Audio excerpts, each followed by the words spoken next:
Slipknot sigi musical band maming sei adom so tabiramani khalle hoi tadab su yarong gani adabu tadab yaroi sungsoi shoidna tabiyo yam talented oiba musicians ngartane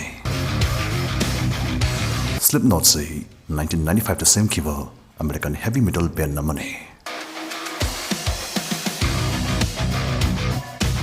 Prithvi pumada maming nairaba band asai band members Son Graham, Joey Jordison amadi Paul Gray makhoi ahum na sem kibane band si sem lava matong makhoi gi ahanba performance sei 1999 gi Ozfest da oike Ozfest se America da chahi khuding gi pangthokpa isai nongmai gi kumhai ne sigi 1999 gi Ozfest sta pikiwa makhoi gi performances digi horga dum band si miyam ni yam pamnaba miyam gi wari na phamoiba band amadu moikre Slipknot hek thorpog maming khang chat kribisigi maram ani lai ahan badan nong mamit khan mangam makhoi gi performance amade ani subu the band members ngasna makhoi gi performance si mamai da mai amamam upaga saktharak pa khongdarak pa thindarak pa tawkhiba adu dagine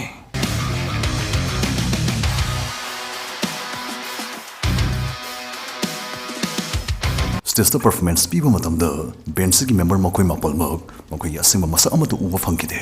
Maikhum Upkhribano Moi mapal makal makal gi akiba mayup sing uppaga thorakhi bensi gi tangai fadna tawdaba yadraba akan bakanglo namagum maram sna ngalingi matam dade bens da yawri ba makhoi mapal kanam tana makhoi gi asingma masak khangma ngamdana matam kuina laikhi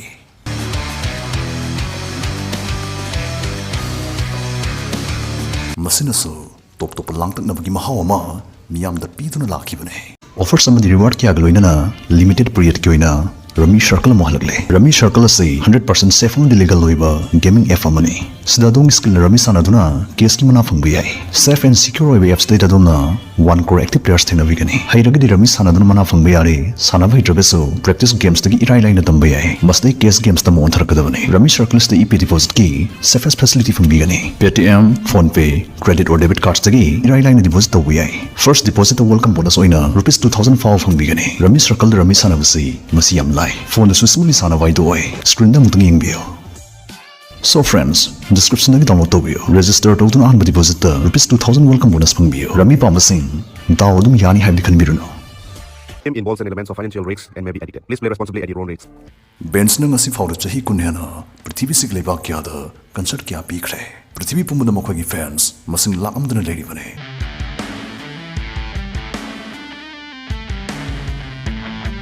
adubu yam khro fans ngasgi marakta Slipknot ki band members na kari maram gi jajat ki ngai oiba mayop sing upli bano aibade maram ikhang khang na de aduna masigi videos dagi kari maram gi Slipknot ki band members na jajat ki sathi ba mayop sing upli bano masigi arthane karino haibadu gi matang da khangmina se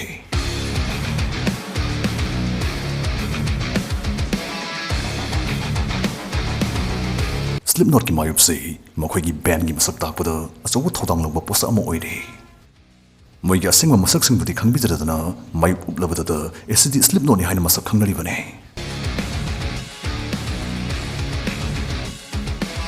adu buning sing baya bade makhoi na maif ublibase masi style gi natraga maif tu na maram waraga makhoi gi pendo phau kina ba haina ubki badi natte masi gi tongan ma maram leire ahan batab dade ngak bayai adu maram du sanduk na hajrake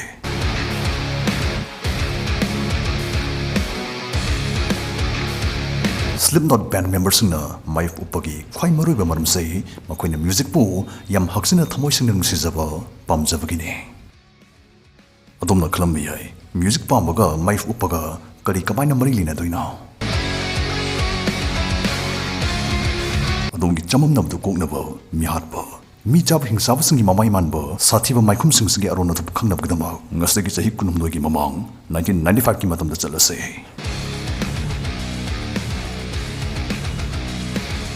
Matamsda music industry say isai dagide masak matok fazaba kevanan ma sheshak pa sheshak pising hena miyam na pamna ba maru ori ba isai music atu dagide akemo ne hena mit thakna bagi maram orak ba masak matok fazaba mina bu sak lagade khong lagade isai do fazaba yawdraga so miyam na pangpam da pamna ba maming pangchat chat ba aduga kier na laga sak dragade phana fazaba isai so sungpau phau bangam da ba maru ori ba music pudi lumna longna rakta ba singba matam moy rakhi 1995 ki matam se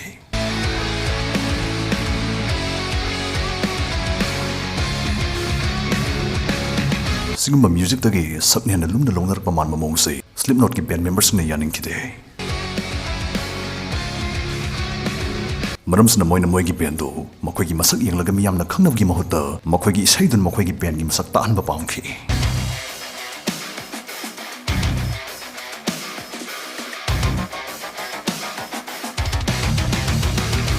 Moigi fencing sakta na tabo isai nongmai bu thamoi sing na pamjaba miyoi sing oi ba paungki oi han ba paungki.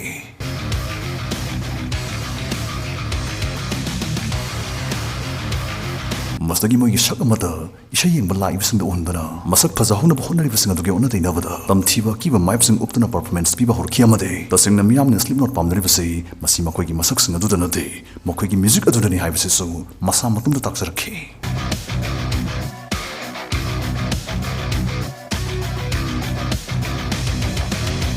Uplaga sumoina sumnagi mai khandadana tamthiba ki ba man manga ta khali biski marum karigino haiba du da mo laglase.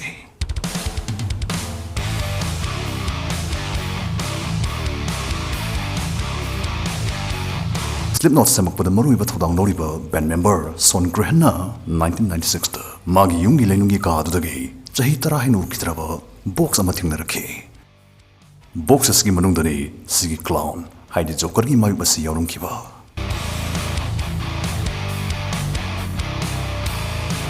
Matam kuirabi matungda thingnabasta ahoina du mathmoida nungsiba ma phawdage moigi band gi sei practice tawda man hana sigi clown gi mai basi upkhe. Mastagi sakak pazavana music ta sanaba yaru khaliba wakhlo na tutungina live performance people so mai pse tum uplagi highway ki free se lorki bane.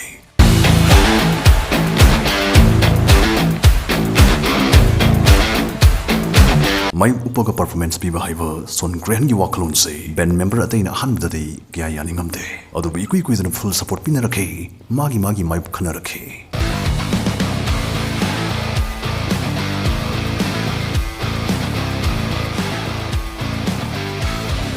Mai upa haiba kanglon se makhoi mapal na punang minara matung da Slipknot malim prithvi sta pokhai rakhibane bang.